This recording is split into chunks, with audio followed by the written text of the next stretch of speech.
Well, hello, and welcome to the Legacy Insights Podcast. I am your host, Mov'n Mike, and this is episode 23. Today, we're going to be discussing entrepreneurship and the financial strategies to guide you to your goals and dreams. Simply put, we're going to provide insight to get your mind and your money right. So it's time to let's get smarter. Episode 23, budgeting for builders. I got my trusty show notes here. So we're going to dive right into this, right? Because you got to control every dollar with a purpose. Okay, that's what we're talking about here. So if I were to ask you, where did every dollar that you earned last month go? Could you tell me? Well, guess what? You're not alone. Not many people can, right? And the reason is because you don't manage your money, and every dollar doesn't have a destination. So we're talking about one of the greatest wealth building skills that you'll ever need to master: budgeting for builders. So here we go. Why most budgets fail. I got of course I got my notes here, right? We're going to stick to the script, right? Most people feel that it's going to be no fun, no eating out, no vacations, no enjoying life. Could be further from the truth. Further from the truth. I'm going to bust these myths wide open when it comes to what most people feel about a budget and what most people are afraid of. This really boils down to fear, but why people don't do their budgets. But it's really the application of a budget that creates the freedom. So here we go. That's what I just mentioned is not budgeting. That is punishment, right? No eating out, no fun, no vacations. That's punishment. If you work hard, you got to play hard, right? But budgeting is not hard, right? A budget should create freedom, and no guilt. So this is the reason why most budgets fail. They're too complicated. People never review them, okay? They underestimate their spending. That's a big hurdle, right? And I have a list in here too. We're going to talk on that. They don't include savings first. Listen. I've said it in previous episodes. I pay me first. Then I pay the bills. I don't go to work to pay the utility company, the mortgage, the education. No, I go to get my money, and then what I choose to pay out of that, they get. Right? Like the gingerbread man. Catch me if you can. Right? Most people don't include savings first. They ignore irregular expenses. Okay, that undermines you, right? Because those little things that get you, they never automate anything. Well, we're going to be coming out with some tools real soon. I was talking with my IT guy, right? It's long overdue. I've been saying it. It's time to implement some things around here. A budget should serve you. They shouldn't serve the budget. Okay, right? We're talking about things that are going to elevate you. Second pillar of the legacy framework. We got to elevate ourselves, and we need tools to do that. Every dollar without a destination eventually disappears. So we're going to talk about the BBB formula. You say, well, Michael, what's the BBB formula, right? Builder's Budget Blueprint, right? The Builder's Budget Blueprint is this. You first got to know your net income, okay? Not your salary, your take-home pay. Two different things. Right? The budget actually reaches your bank. What money reaches your bank? Right? Because that's what you're working with, not what the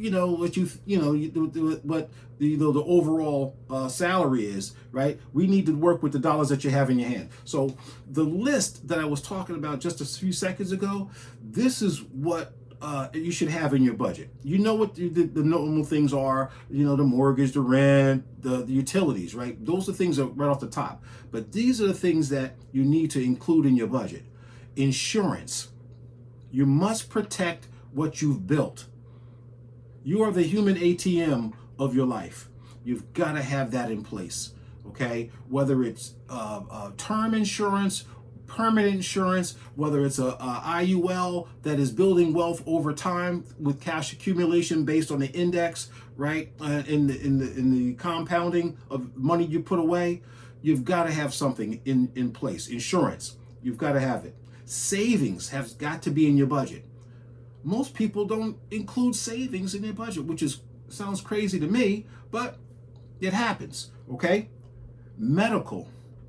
man, one of the biggest wealth disasters in trouble spots for people in America is medical bills. Not being able to pay for their medical bills in their retirement, because as you get older, things start to happen physically and health-wise, and you're not prepared for those. So if you pay them along the way, right, they don't become this big behemoth of a problem later, all right, or an issue later. I don't like that word problem. Issue later in your life, right? Got budget for medical bills.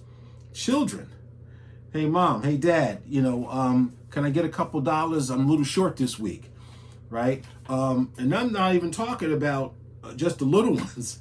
I'm talking about if you got some adult children, right? You got to teach them good money habits. In the legacy framework, I talk about the alignment of family values financially, as well as emotional, spiritual, and mental, right? Alignment. You got to teach your children so that they grow up with good money habits, right? So that they don't have to come to you. Because if it's not in your budget then, and it's not in your budget now, guess what? It can ruin you. And then the miscellaneous. Spending a little bit here, spending a little bit there. Listen, we're all guilty of it. I do it all the time, right? Is it in my budget? Yes, it is. But sometimes I go over my budget because of the miscellaneous being miscellaneous, okay? So nothing gets left out here, right? So how serious are you is the next question. How serious are you, right? Because you got to separate your wants from your needs. I talk about niceties over the necessities all the time, right? But how serious are you? So let's talk about it. Needs keep you alive. Wants make life enjoyable. Think about that. Think about that. Confusing these two creates debt. Wants keep you alive. Needs keep you alive. Wants keep life enjoyable. So you got to really know the difference between the two. Is it a need or is it a want? And how serious are you? Because that's to make the difference between success and failure. Okay. That was step 2. Right? Step 1, you list everything. Step 2, you separate your wants from your needs. Step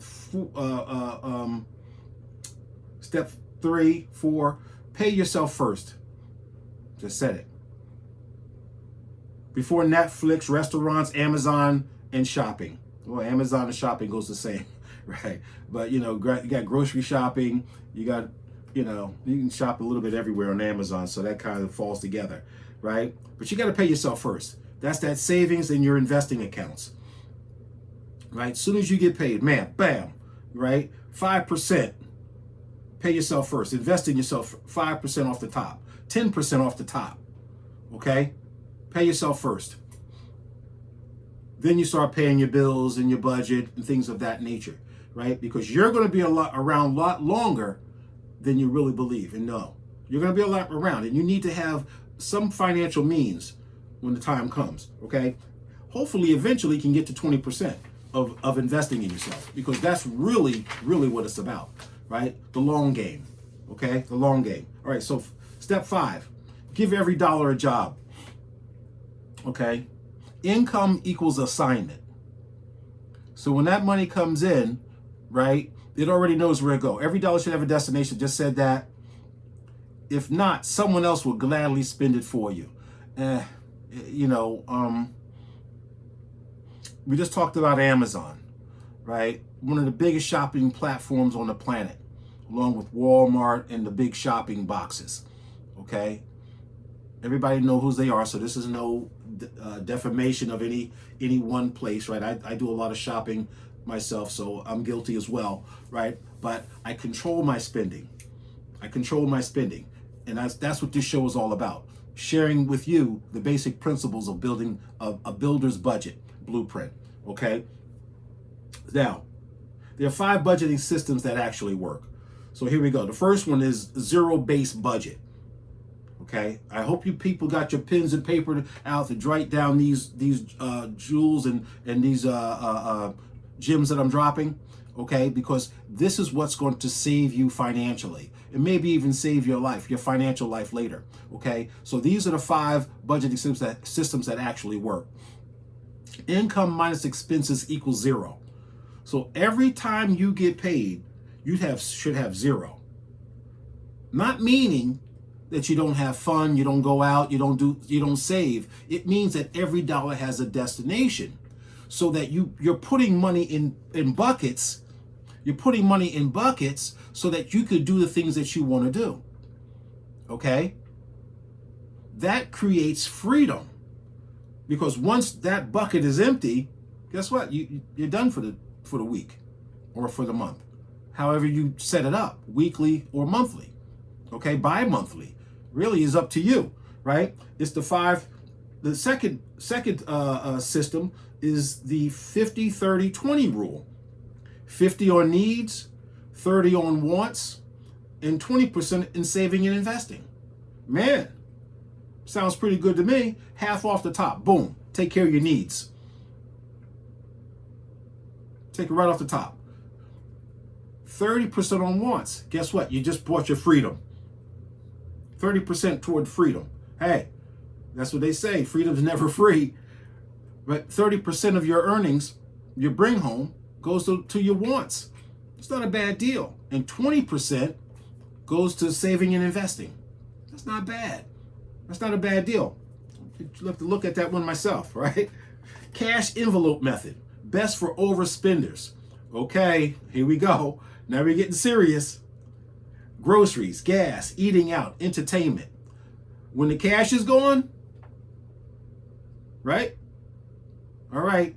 Sit home and watch something on the TV, right? Hopefully in one of those services it's already paid, so you don't have to, spend any money, right? There's a lot of apps out there that allow you to, well, football season's coming up soon, right? It always does. There's some apps out there where you can watch the games, you can watch, the different events, things of that nature for the ladies. There's some shows out there that you watch right on the subscriptions that keep you satisfied in the meantime between the paychecks, right? So that you don't overspend. That cash envelope method. System number 4, automated budgeting, right? Everything is automated. Bills, savings, investments, emergency funds, right? So you could basically have allocated buckets. As soon as you get paid, the percentages go to those buckets, and you don't even have to worry about it. You already know what your bills are for the month. It goes to the bill bucket. That's what that money is. It covers it automatically, and then those bills are on auto pay. Hey, everything's automated. Everything is on automatic. Discipline becomes a system. Okay? When your discipline becomes a system, there's no thinking about it. Right? I really would like to get my health on an automatic system, right? Where maybe I just need an accountability partner. Maybe I'm gonna have to reach out to some of you out there listening today to get an accountability partner. We go to the gym virtually or something like that, right? Get my health up, right? Get your health up, get your wealth up. It's a happy life, right? There you go. All right. And system number 5, weekly money meetings. Okay? Can't go wrong with that. That's alignment, right? That's that pillar I talk about, alignment. Sit down every Sunday for 15 minutes, and review money in, money out, upcoming bills, goals and adjustments. What's working, what's not working. You can't measure, right? You can't fix what you don't measure. Okay? These sound like basics, but believe me, when you put them to work, they become more than just basic strategies. When you put these things in application, right? It's a lot harder to stay consistent if you don't review the methods that you're using. It's just the way that works. Okay? Financial success comes from consistent attention. Okay? Here, budget leaks that quietly destroy wealth. Wow. Coffee every morning, unused subscriptions, food delivery. I did not know just how much it cost to use those food delivery services. I looked into one the other day, and it was almost $30 more than the actual bill. And I was like, wow, people actually pay that just not to get up and go to the store to use one of these delivery apps? And they do. because it's a booming business. Booming business. Okay? Bank fees, right? Not keeping enough money in your account or paying bills late. So when you automate these bills, you don't get these late fees. I've eliminated those bank fees out of my life, right? You late fees. Just don't do that. I don't do that. That's just giving money away. Okay? Interest charges, convenient purchases, and lifestyle inflation. Okay.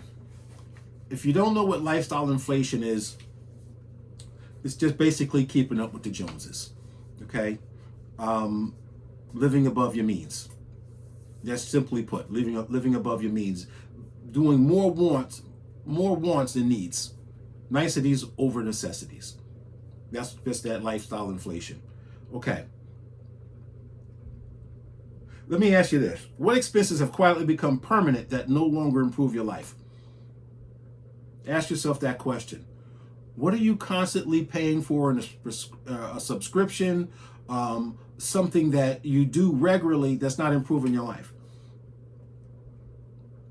Okay. Is it extra cable channels? I've got away from all cable, paying the cable bill. I was paying almost $500-600 a month in just straight cable. Right? When I have all these other streaming services and I don't watch half the stuff that I was paying for. Do I really need it? Okay? That's the questions that you need to ask yourself. What are you paying for that's not improving your life? Okay? Instead of asking, what can I buy? Start asking yourself, what can I build? Huge difference. Huge difference. What can I buy versus what can I build? Every budget should include emergency fund, retirement, investment, debt elimination, insurance, education, generational wealth building. Okay?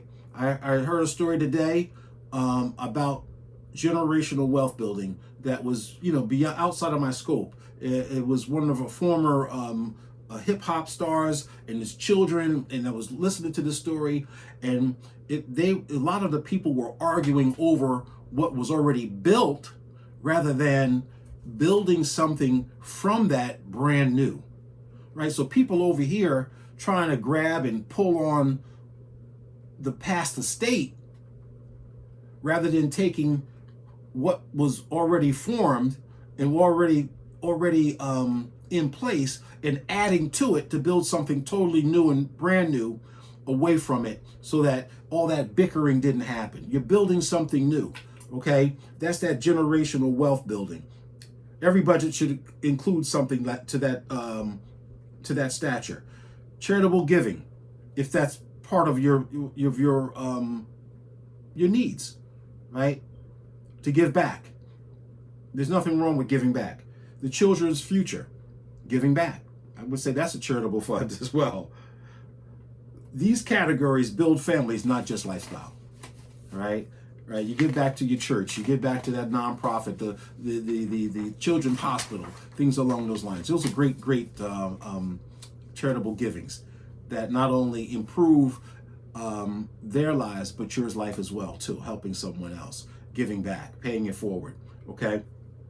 So, every show we come on, this is not just a show to talk about, these financial strategies that guide you to your goals and dreams.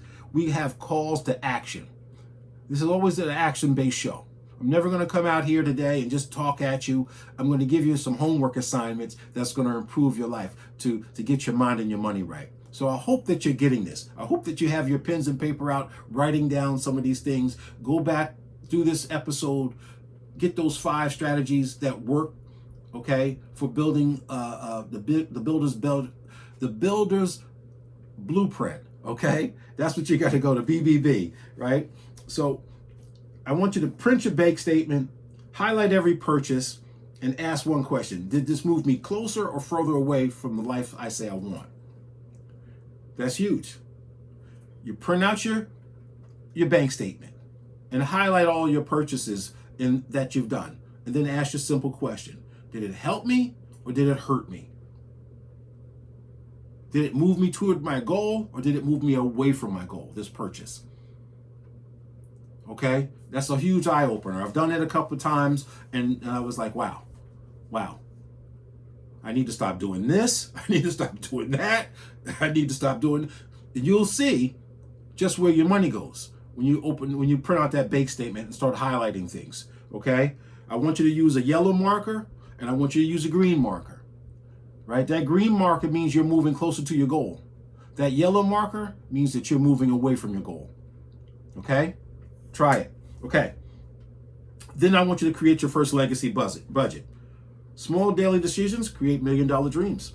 Okay, so here we go. The 3 pillars of the legacy framework that drive your budget growth. So let's talk about them. The first one is learn. Okay, you cannot fix what you do not know or understand. So you must learn. Knowledge creates confidence, and confidence creates better financial decisions. Okay, so once you have the knowledge, you'll have that confidence in to move forward in your goals and your dreams. Just simply put, that before anyone can invest wisely, you got to eliminate the debt. Right? So that's the knowledge. Once you know what you know about where you're spending your money, you printed out that bank statement, you've made those highlights, you know where to make those adjustments. Okay, you've learned your spending habits. Now you can address them. That's the biggest takeaway from this, from the first framework of this building the better budget. Okay, then you got to change the behavior, because once you know, you can't go back to not knowing. Okay, your future changes when your daily money habits change. Still real simple stuff here, right? The pillars that I've created are designed just to do that. So go back to previous episodes, look at the 6 pillars of the legacy framework, apply them to your life, okay? You want to discipline routines that compound into lasting financial progress. So that's that change that behavior. So the third pillar that I'm going to implement here is elevate. It's about growth. It's about change. It's about learning, right? And that the core essence of elevate is also in building skills, new skills that are going to serve you, right? Also learning and gaining certificates in side hustles and anything that can bring in additional income or create value in yourself. The greatest investment that you could ever make is in yourself. Learning new skills, applying those new skills. Okay, I would always advise to spend money on learning some new skills and new ways of earning skills and earning additional income. Okay, always encourage that. So my closing message for you today is: remember, legacy isn't built by how much you earn. It's built by how intentionally you use what you've learned and what you've earned. So it's about intentionality. It's always about intentionality and then commitment to follow through. Okay? Get your mind and your money right. Start building your legacy today. Okay? I am your host, Mov'n Mike. This has been the Legacy Insights Podcast, Budgets Builders Blueprint, the BBB. I want to thank you for the privilege of your time. You could have spent it with anyone. You decided to spend your last 30 minutes or so with me today to get this awesome information. I hope you go to the YouTube page, hit that subscribe, tell your friends and family that this is where they get their mind and their money right. Tonight, we say good night.